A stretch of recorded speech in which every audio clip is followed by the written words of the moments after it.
from the west. There are reports of loud blasts coming from the eastern city of Kharkiv. Ukraine's health minister says Russian troops have fired on emergency ambulances in a number of regions, while there's also government reports of Russia firing on 2 foreign ships near a Black Sea port.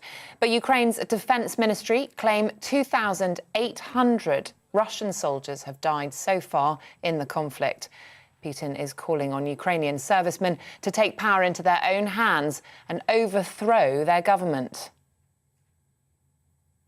Meanwhile, in a show of unity, Ukraine's President Volodymyr Zelensky has released footage of himself and other officials in the district of Lipki in Kiev, stressing they will defend the capital. Good evening to everyone. The leader of the faction is here. The head of the presidential office is here. Prime Minister Shmyhal is here. Podolyak is here. The president is here. We are all here. Our soldiers are here. The citizens are here. And we are here. We defend our independence. That's how it will go. Glory to our defenders, both male and female. Glory to Ukraine. Slava našim. Well, speaking in the last 15 minutes, NATO's Secretary General Jens Stoltenberg says Russia has shattered peace on the European continent. The world will hold Russia and Belarus accountable for their actions. Russia as the aggressor, Belarus as the enabler. President Putin's decision to pursue his aggression against Ukraine is a terrible strategic mistake. Thousands of Ukrainians are fleeing the war by crossing the borders into countries to the west. In Kiev, people tried to push their way onto evacuation trains to escape the fighting. At a major border crossing in Poland, many arrived on foot and by car and were greeted by volunteers offering food and hot drinks. Men aged 18 to 60 who could be conscripted have been told to stay and fight. In other news, a man has pleaded guilty to murdering primary school teacher Sabina Nessa in a park near her home last September. The prosecution said Kochi Selamaj drove to London from his home in Eastbourne to carry out a premeditated and predatory attack on a stranger. They've also said the 36-year-old garage worker attacked Ms. Nessa with extreme violence. Speaking outside court, Ms. Nessa's sister Jabina Islam says the guilty plea is difficult to digest. The fact that we will never know the motives and why he killed our sister is not only frustrating but also heartbreaking. TV, online and DAB+ radio. This is GB News. Now it's back to Dewbs & Co.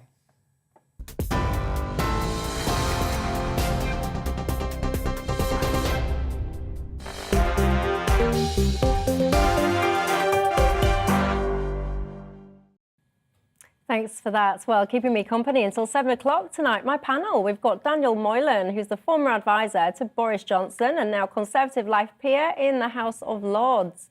We have also our author and academic Frank Furedi and Domitilia Sagramusa, who just spent a good 30 seconds explaining to me exactly how we pronounce her surname. And I still managed to fluff it. Anyway, she's a senior lecturer in security and development at King's College London. And you know the drill here on Dewbs & Co. It's not just about us here and our thoughts, it's about you at home and yours. You can get in touch with me on email, gbviews@gbnews.uk, or you can tweet me at Michelle Dewbs or at GBNews. Let me know what is on your mind tonight. It doesn't just have to be about Russia or Ukraine. What else, if anything today, has got you talking, or has it all been about the conflict? And speaking of which, let's start then, shall we, by bringing you up to speed with all the latest of that invasion of Ukraine. Within the last 2 hours, the UK Ministry of Defence has tweeted to say that the bulk of Russian forces advancing on Ukraine's capital, Kyiv, are more than 50 kilometres from the centre of the city. The advance on the capital started this morning when explosions were heard across the city in the early hours. Now, joining me is our Home and Security Editor, Mark White. Mark, good evening to you. What more can you tell us?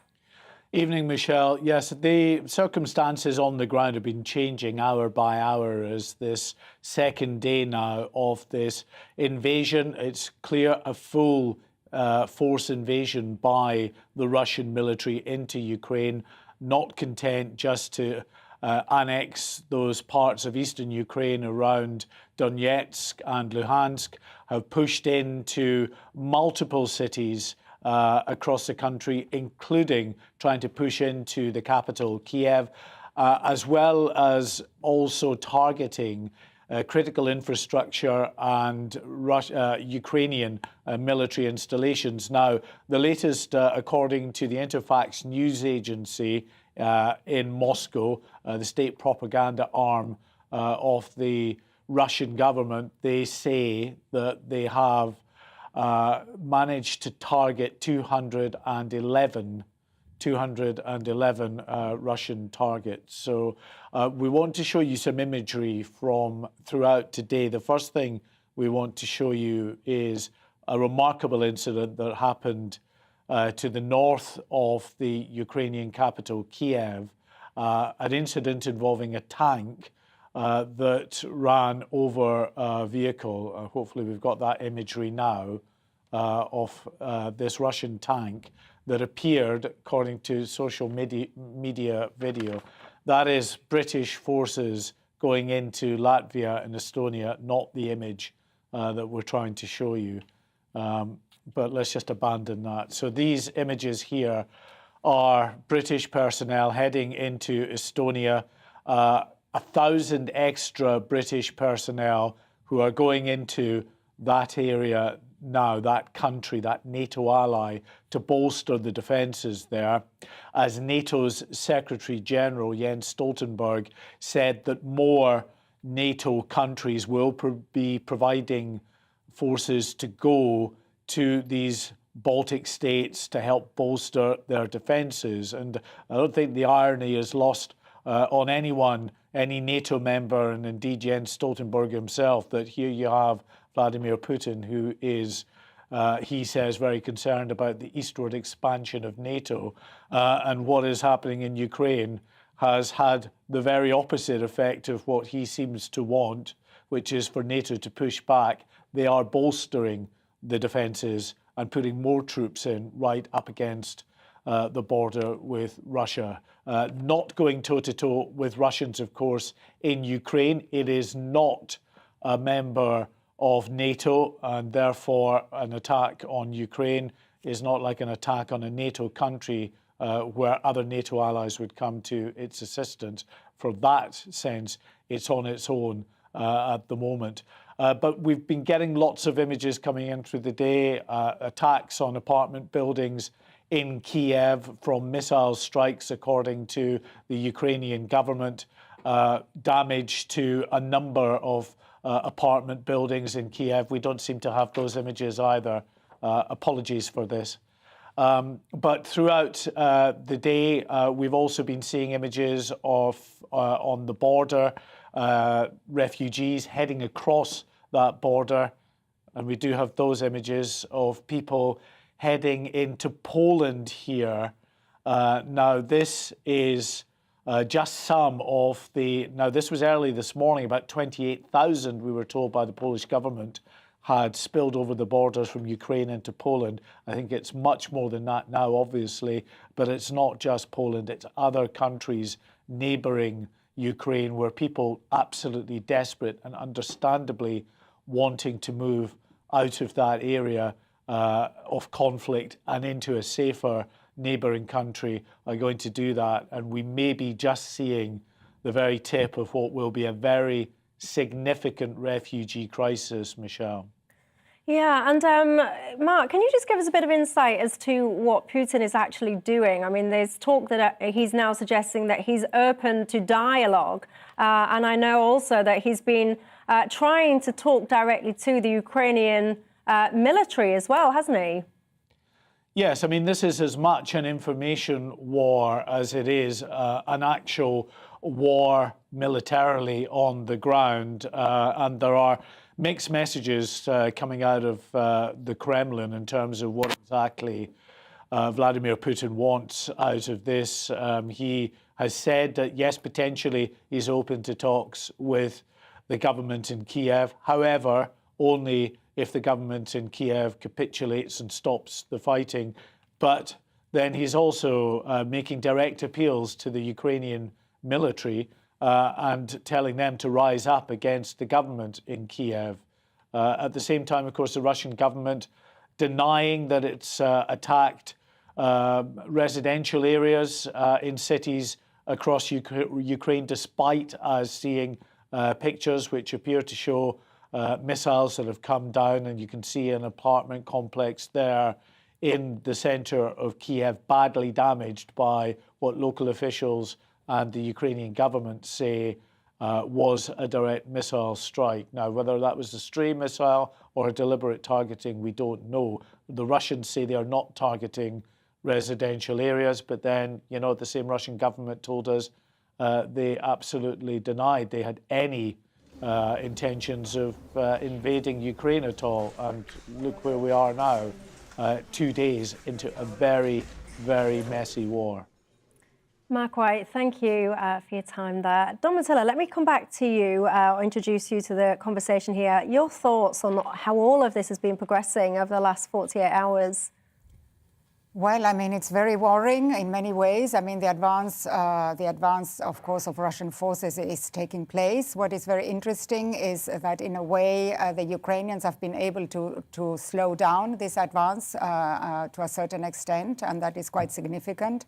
And I think the Russians have been facing sort of some kind of resistance, which I think they were not expecting.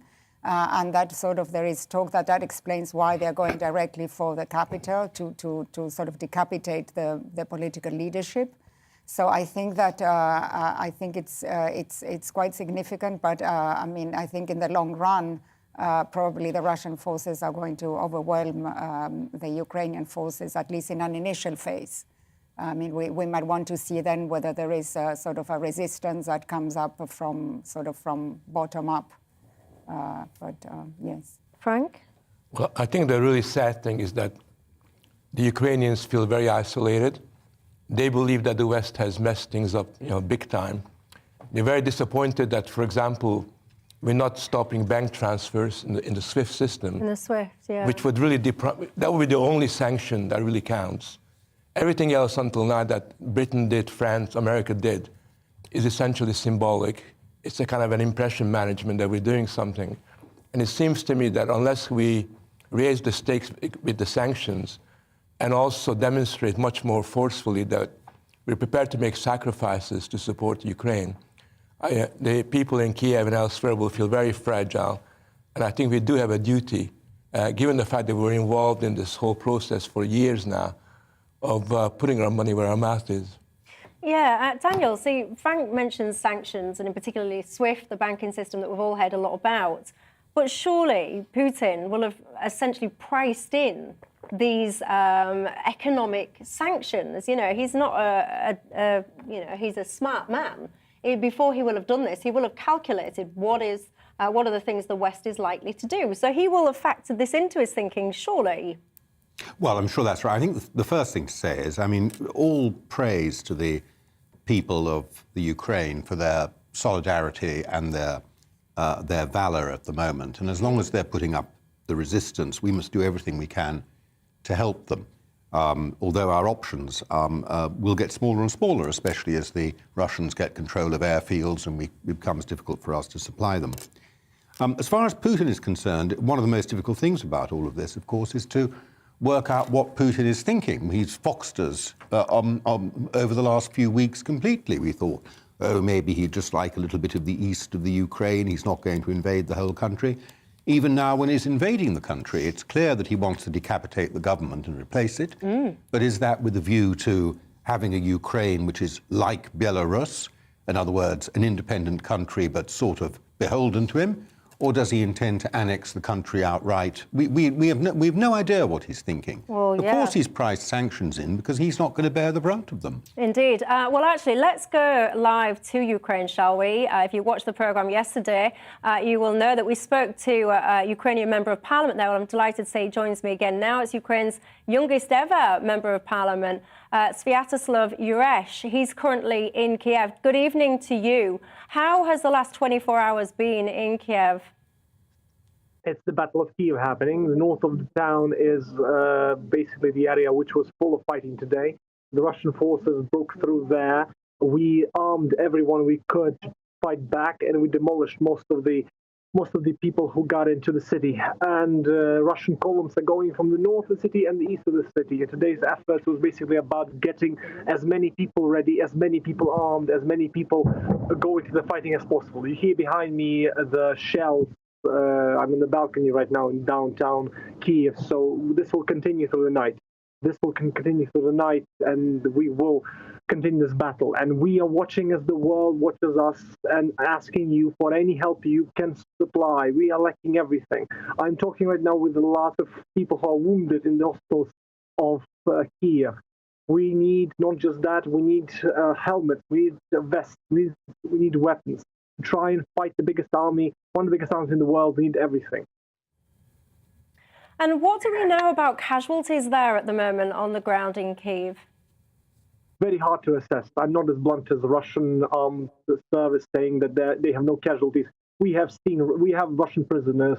We have killed plenty. We have documented many tanks being destroyed by those amazing American javelins, and we are shooting down the airplanes every day. We have Ukrainian fighter pilots who shot down 5 planes today. We basically are progressing in this fight throughout the country. Again, it's not just Kiev, it's all of the border with Russia, 1,000 kilometers, the borderline, 1,000 kilometers coastline, and we are pushing them back as hard as we can. But again, this is an onslaught of which Europe has not seen since 1939. We need you. We need the world to wake up and help us in this fight, to have a chance to win. And you will be aware, of course, that Vladimir Putin has done a direct appeal to your military. In essence, he's trying to overthrow your leaders. What's your response to that?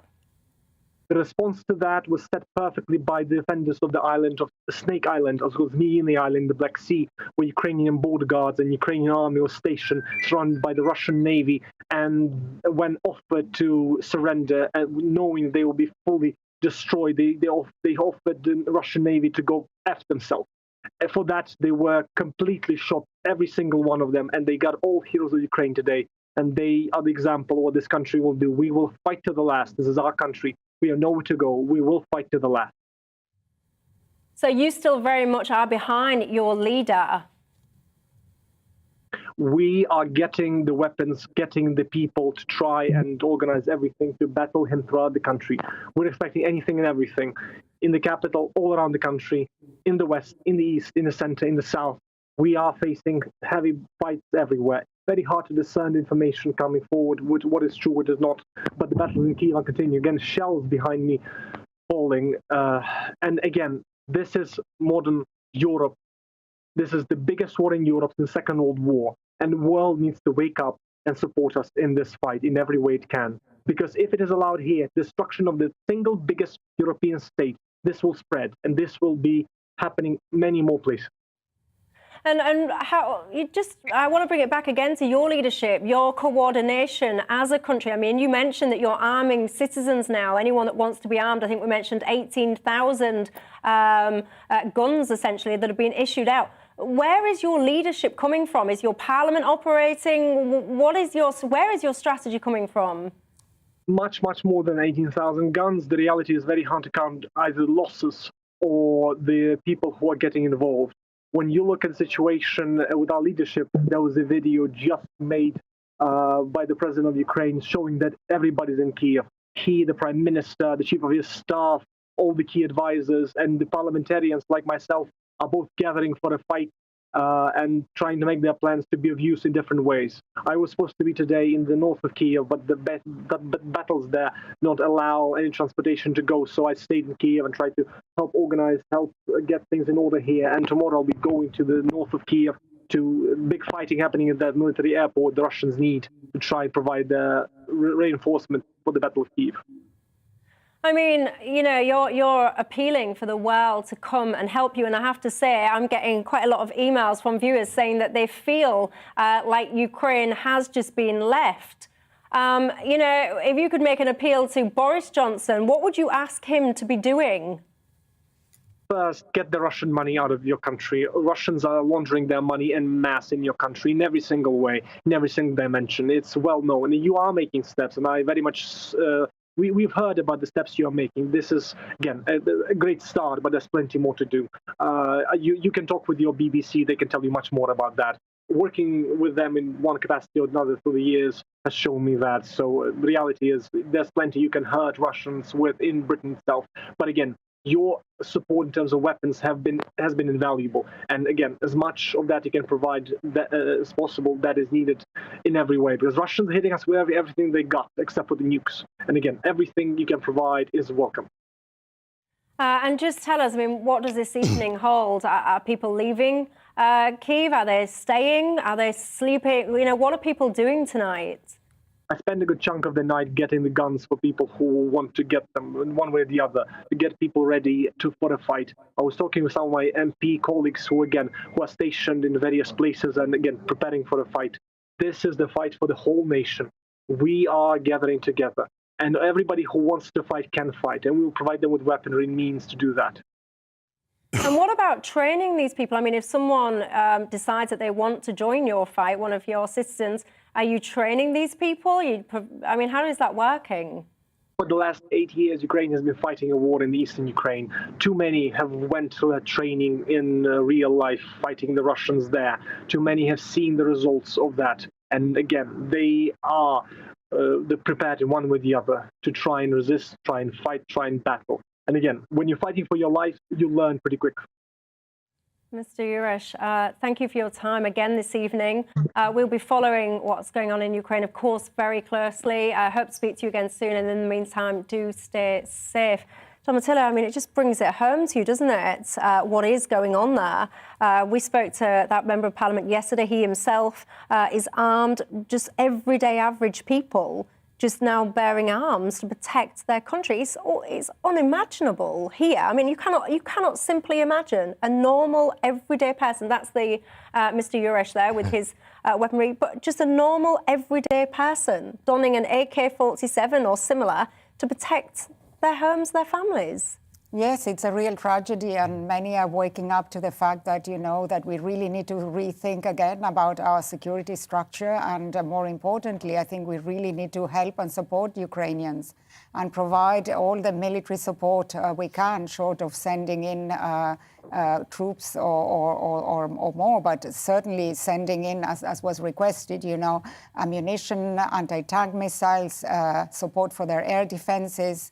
There is a lot that we still hopefully can do, and I think we really should now start doing that. I think that you know, there's been a lot of effort to sort of reinforce NATO countries, but very little, in my view, to really help the Ukrainian war-fighting capacity. And I think this is a real shame for Europeans, for the Atlantic Alliance. It seems we are primarily focused on protecting ourselves, and I think we should do a lot more for the Ukrainians. I think it's very, very important now. They feel very abandoned at the moment. I think that it's now no longer just Ukraine. A lot of people in the area are worried about the fact that they're going to have a new Yalta, which is going to divide Europe into two, like in 1945. And people in Poland, the Baltic states, Latvia, Estonia, all these people are really, really scared that they're next.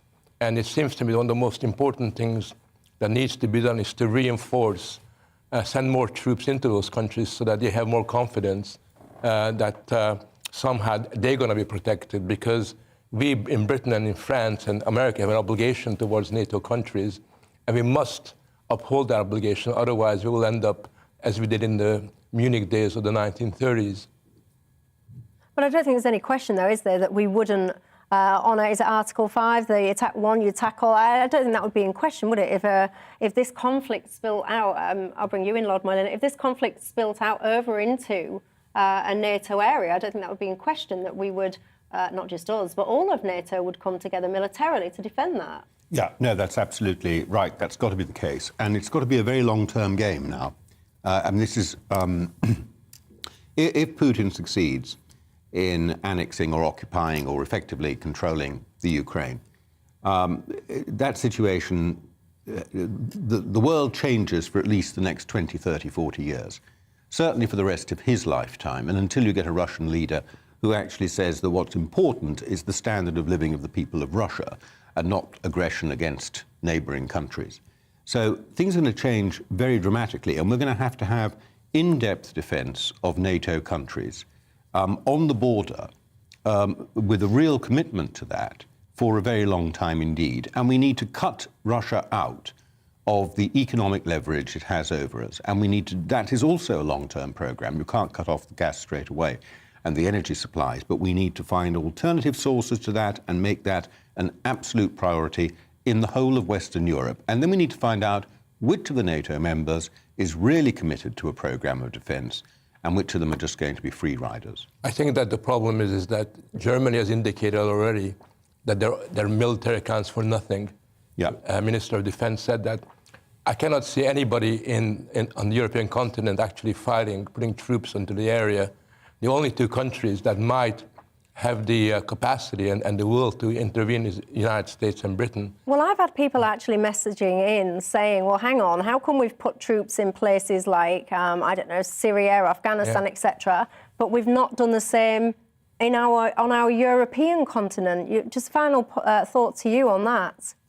Well, this in a way, I mean, paradoxically, it's a bit the result of our sort of new post-Cold War environment and our relationship with Russia, which was sort of sealed in a way in the sort of Russia-NATO Founding Act, where we were, on the one hand, we agreed to the enlargement of NATO and to accept countries which wanted to be members of NATO into our fold, but at the same time, in order to reassure Russians, we tried to sort of reduce our military presence there.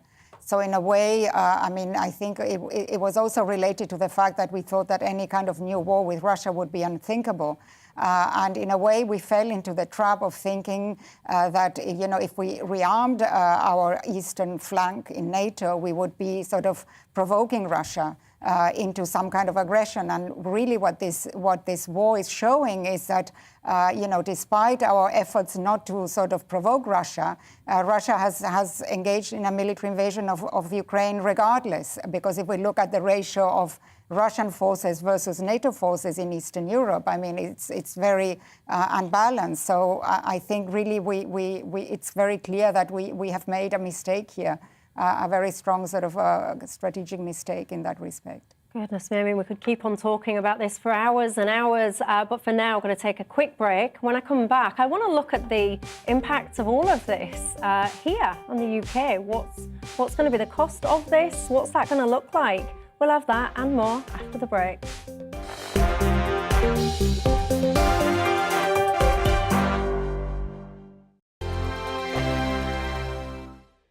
GB News is the UK's home of discussion and debate from all perspectives. To stay up to date on the latest stories, make sure that you subscribe to the GB News channel right here on YouTube. You can watch us live 24/7 across the whole world. You can also check out exclusive content and catch up on previous episodes of your favourite shows. Every day, we ask the questions that you'd ask, so why not add your voice to the conversation in the comments section? Don't forget to subscribe. We are GB News, Britain's news channel. Every night at 11 on GB News, we bring you the next day's stories the day before. It's basically like time travel.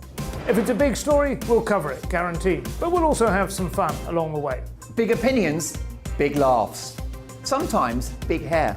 This is Headliners, the paper review show that won't send you to sleep like the others will. 11 p.m, 7 nights a week. Join us.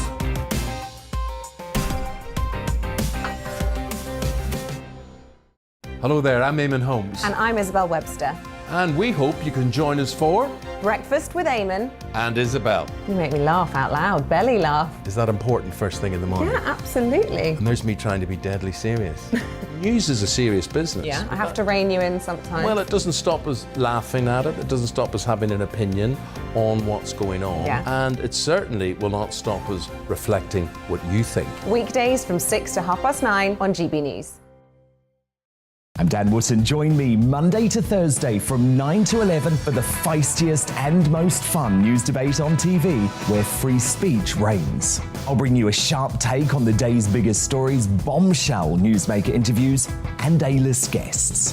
And I guarantee you, no spin, no bias, no censorship, and no reason to go to bed. That's Dan Wootton Tonight, Monday to Thursdays from 9 on GB News.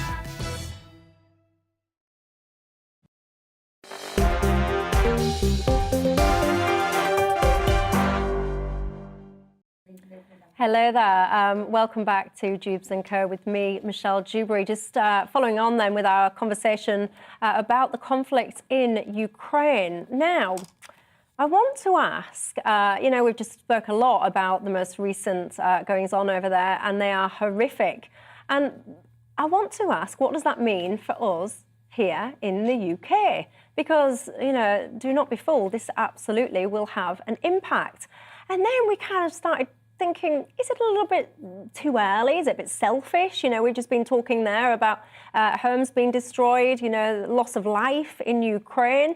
And it's a fine balance because, of course, there is this conflict. It's awful. But equally, we do need, I think, to consider the impact here for us. We already know that we have a cost of living crisis. We've got huge inflation. Energy prices are absolutely soaring. We're seeing petrol going up, diesel going up. So what is the impact of all of this going to be on us here in the UK? Joining me to discuss this is GB News economic and business editor Liam Halligan. Liam, good evening to you. What's your thoughts in terms of, sometimes, conflict, war feels like quite a way away, but actually it's not. We're talking a couple of hours and a bit on a flight. And we have a backdrop here, as I've just described, of soaring costs of living. What's the impact going to be here? Well, we've been discussing exactly that issue, Dewbs, every day, 1 p.m, my On the Money show, because it is of real significance. This is a distant, far-flung war. That's what many GB News viewers and listeners will think. But the costs to us here are real. We've now got petrol retailers talking about £2 a litre for gas, for petrol and diesel on the forecourts soon, unless oil prices come down. We've got wheat prices spiralling because Russia's the world's biggest exporter of wheat. We've got wholesale gas prices spiralling at a time when we know in April, as you just said, energy prices, household utility bills are set to spike anyway. Yes, of course, the people of Ukraine are suffering. There are soldiers on both sides, unfortunately, who will die during this conflict.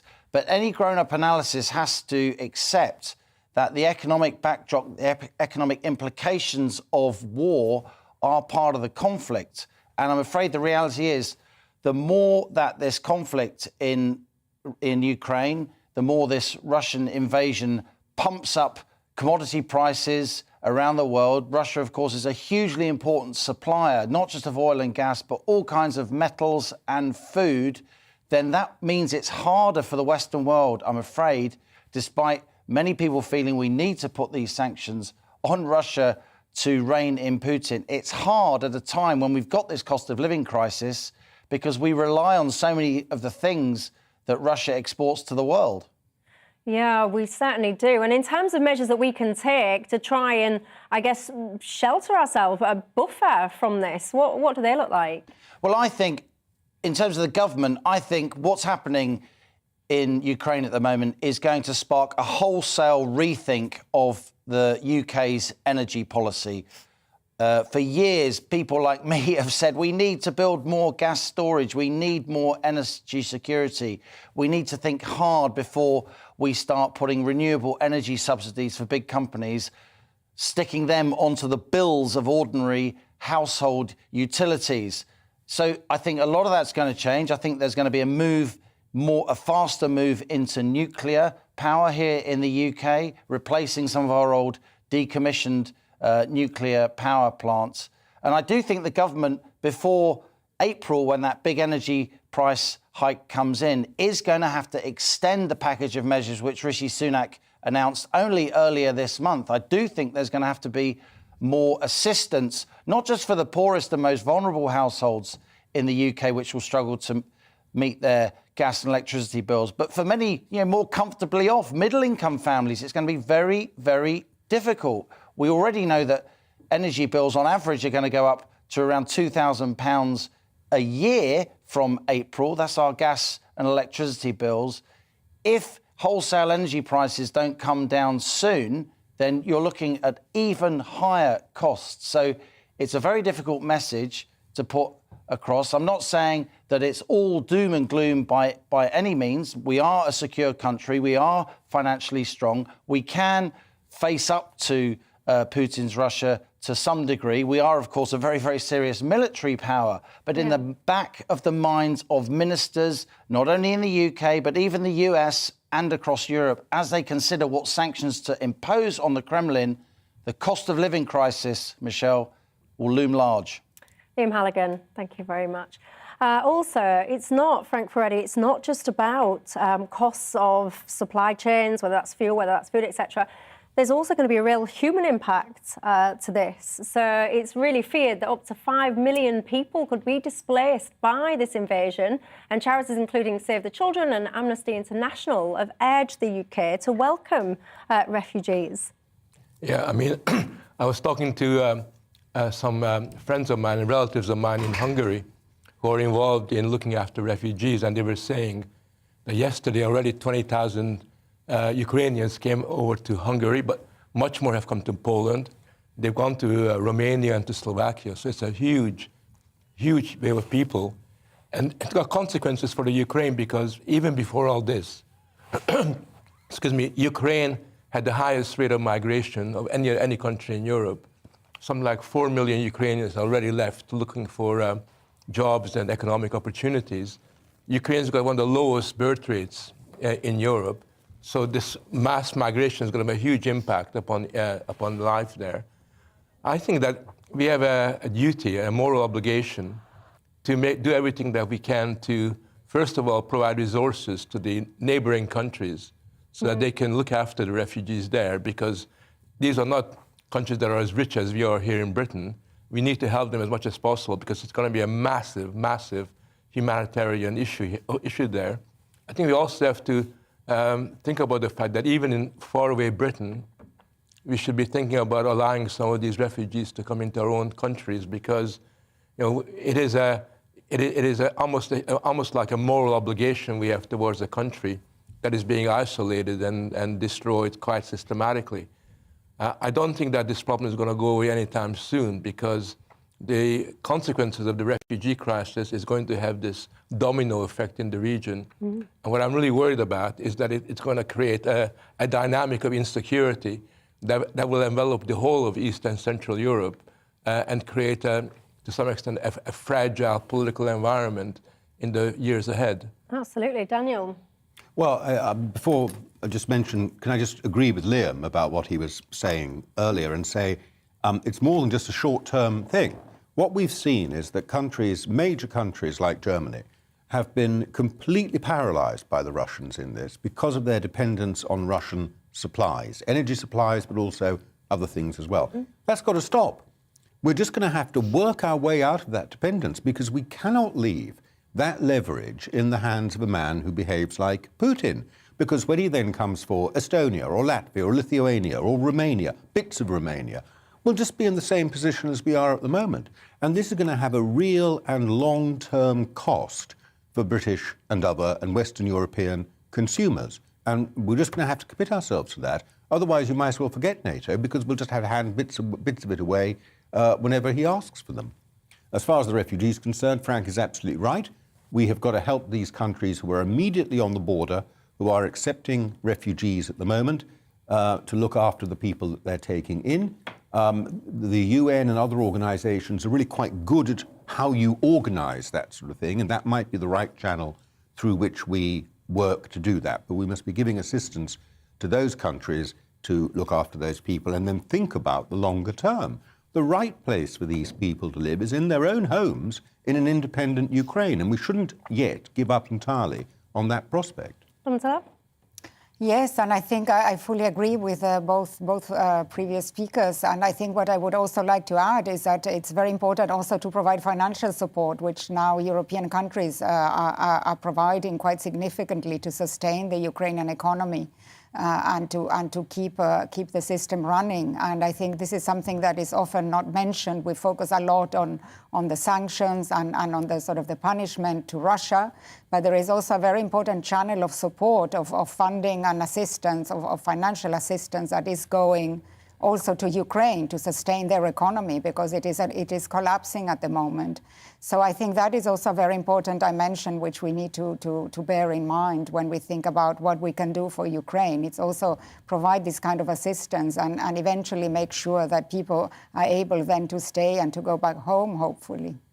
I mean, I have to say I'm getting a lot of social interaction on this topic, understandably so. Someone's tweeted in and said, let me get this right. Standing with Ukraine actually basically means standing on the sidelines, question mark. A lot of people seem to say, like many people saying, Ukraine are abandoned. Why isn't anyone helping them? So many, they need more help. We should be doing more. That's a huge sentiment that's coming through. Another sentiment that comes through, if Donald Trump was in power, this would not have happened. Domitilla, what do you think to that? If Donald Trump was still there, would we be in the situation that we are now? Well, that's a very difficult question to answer, because the relations between Donald Trump and Vladimir Putin were always very controversial and very dodgy. So I think that I think it's very difficult to answer. And I'm very glad that we have President Biden in charge. He's a very serious professional and has a very good and professional team to handle this situation.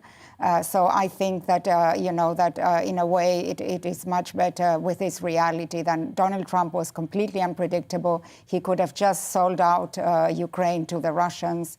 I mean, we know there were initially in his term discussions about whether Crimea should have been recognized as part of Russia. So, I mean, there were many moments when we were all holding our breath as to whether Donald Trump was going to make a deal with Russians over Ukraine, and the Ukrainians were really terrified about that.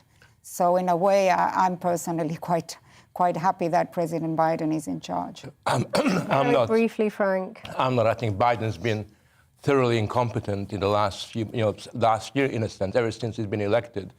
And I think what he's done is he's goaded Putin.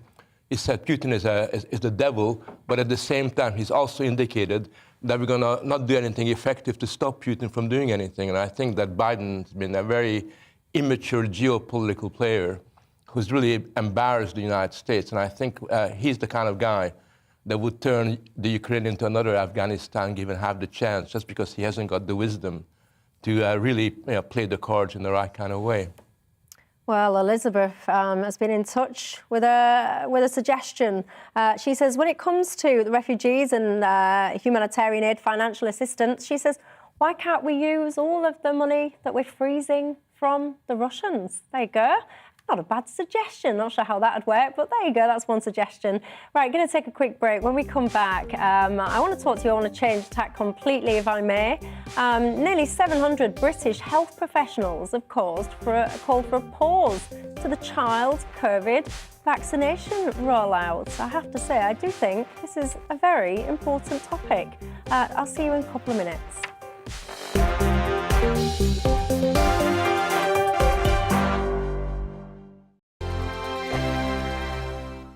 GB News is the UK's home of discussion and debate from all perspectives. To stay up to date on the latest stories, make sure that you subscribe to the GB News channel right here on YouTube. You can watch us live 24/7 across the whole world. You can also check out exclusive content and catch up on previous episodes of your favourite shows.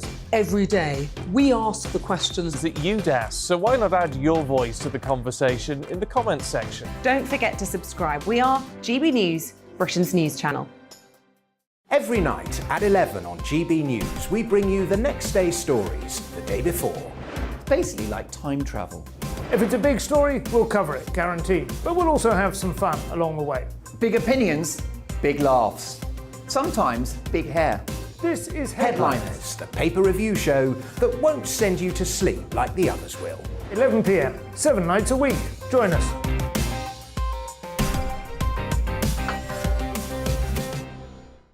Hello there, I'm Eamon Holmes. And I'm Isabel Webster. And we hope you can join us for Breakfast with Eamon and Isabel. You make me laugh out loud, belly laugh. Is that important first thing in the morning? Yeah, absolutely. And there's me trying to be deadly serious.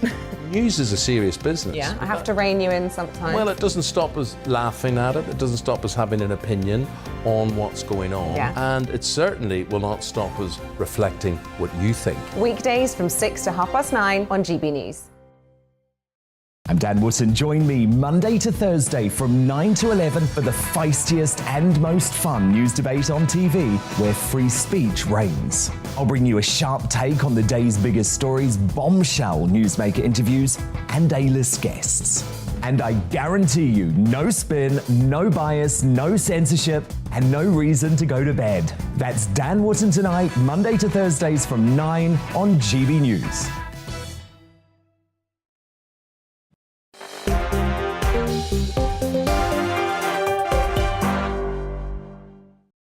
Hello there, welcome back to Dewbs & Co with me, Michelle Dewberry. Now, I want to touch on a topic here, actually, in the UK. More than 650 British health professionals have called for a pause to the child COVID vaccination rollout. Among them, you've got doctors, nurses, frontline workers. They've joined forces with professors, retired paediatricians, and lots more. Basically, what they're calling for is more time to consider the possible side effects of these vaccines. The open letter was written to the JCVI by the Children's COVID Vaccines Advisory Group in conjunction with the Children's Union. As I said, sent to the JCVI, urging them for a rethink before rolling out the jab to 5 to 11-year-olds. Joining me now to discuss this is retired paediatrician, Dr. Ros Jones. Good evening to you, Dr. Jones. Tell us, what is your concern? Well, I think there's two main reasons for the concern. One is there is increasing concerns about safety. And the other, of course, is that children don't need this. So you're always looking at balance of benefit and risk. So for children, it was always a mild disease, COVID, and now with Omicron, it's even milder. And we're in the situation where 85% of them have already had COVID. And we've got now increasing evidence about excellent immunity for children who've acquired COVID. They don't need the vaccine. And then if you balance that with the possibility of giving them something they don't need that has side effects, and the side effects are more common the younger you are. Just the opposite to COVID, which is milder the younger you are. We've seen, for example, Hong Kong have just dropped the second dose for the 12 to 17-year-olds because they found that they were getting 1 in 2,500 of the boys were getting myocarditis with serious heart inflammation after the second dose of Pfizer. Now, we originally said we were only going to give 1 dose here, but suddenly the JCVI changed it to 2. And so I'm particularly worried because the second dose is really only just begun, the first dose having started in October.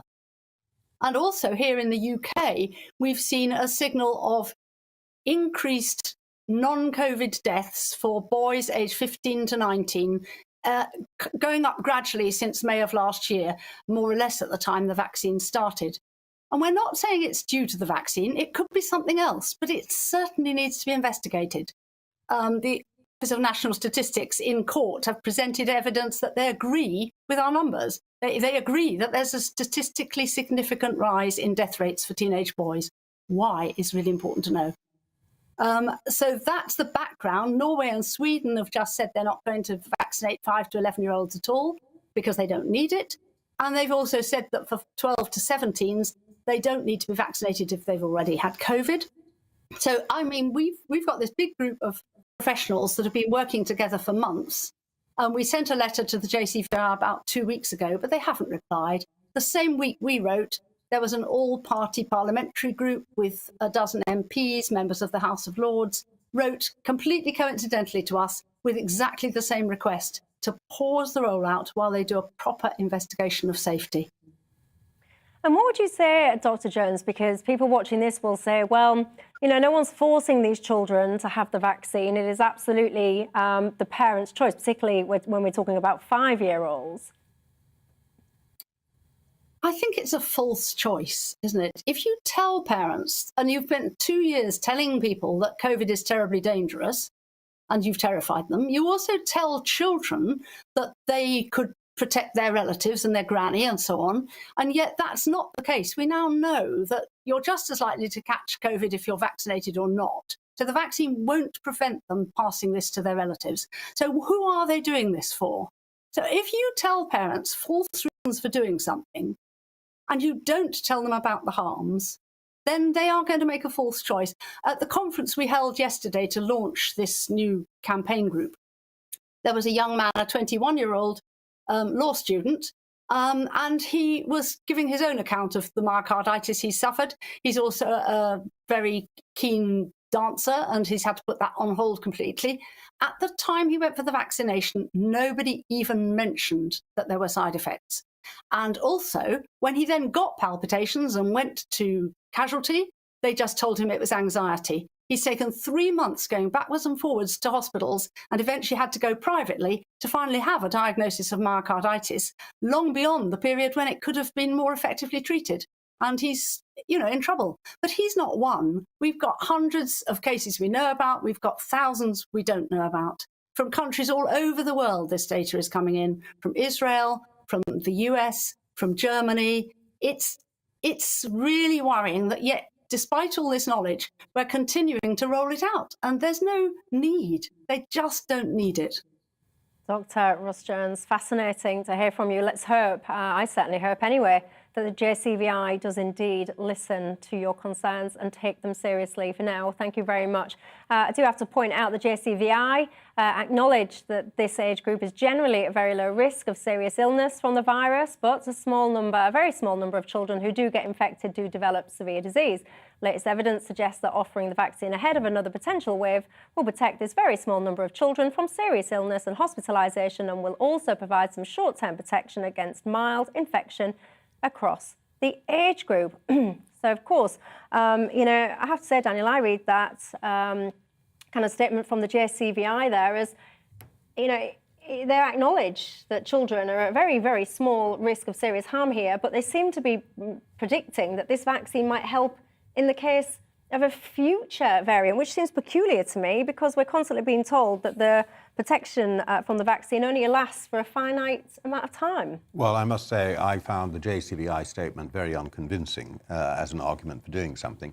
I think fundamentally this has to be, as a matter of principle, not a decision for government, not a decision for self-congratulating experts. It's got to be a decision for properly informed parents. And what I've heard, even from the JCVI, they'd want to think very hard about it before saying yes. But it should be a decision for parents because this is not an area where, in my view, the state should be telling people what to do. And it should be an informed decision and one made without pressure. No nonsense about saying if you don't get your child vaccinated, they can't come into school or anything like that. No, I make my feelings very clear. My child is too young to fit the category yet. I say yet because those goalposts change. I personally absolutely would not give my healthy child this vaccine. Frank, very briefly, your thoughts on that? I would absolutely give it my child. You would or you wouldn't? I would. I also agree that this should be paused.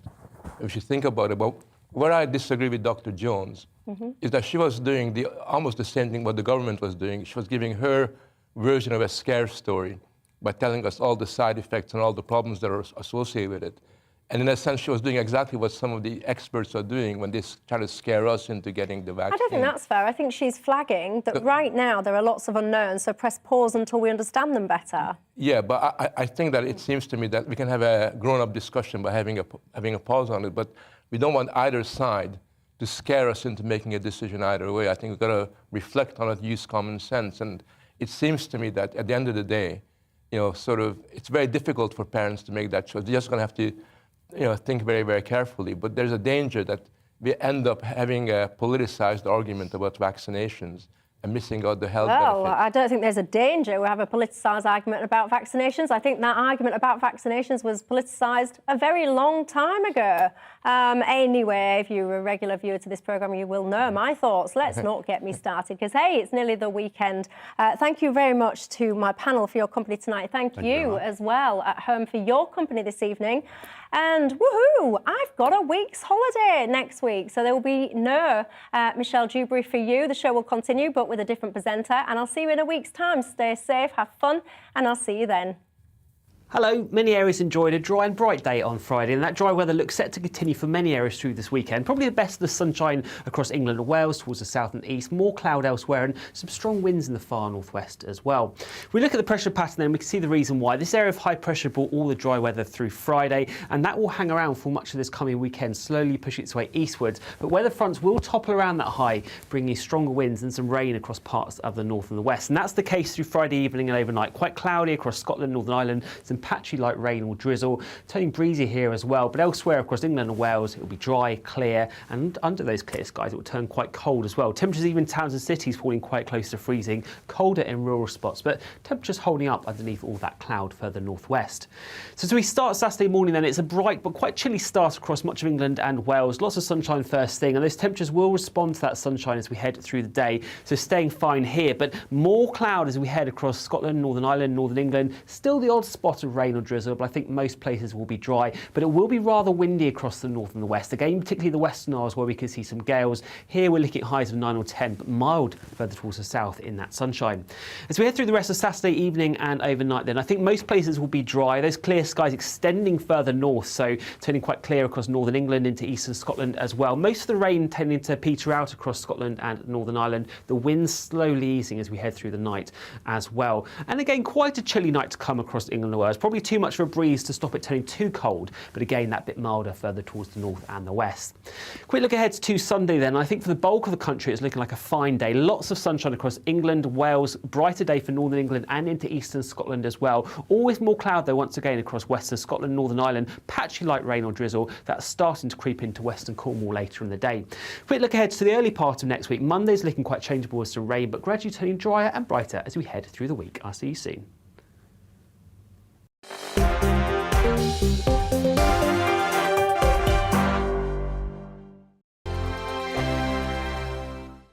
GB News is the UK's home of discussion and debate from all perspectives. To stay up to date on the latest stories, make sure that you subscribe to the GB News channel right here on YouTube. You can watch us live 24/7 across the whole world. You can also check out exclusive content and catch up on previous episodes of your favourite shows. Every day, we ask the questions that you'd ask, so why not add your voice to the conversation in the comments section? Don't forget to subscribe. We are GB News, Britain's news channel. Every night at 11 on GB News, we bring you the next day's stories the day before. It's basically like time travel. If it's a big story, we'll cover it, guaranteed. But we'll also have some fun along the way. Big opinions, big laughs. Sometimes big hair. This is Headliners, the paper review show that won't send you to sleep like the others will. 11 p.m, 7 nights a week. Join us.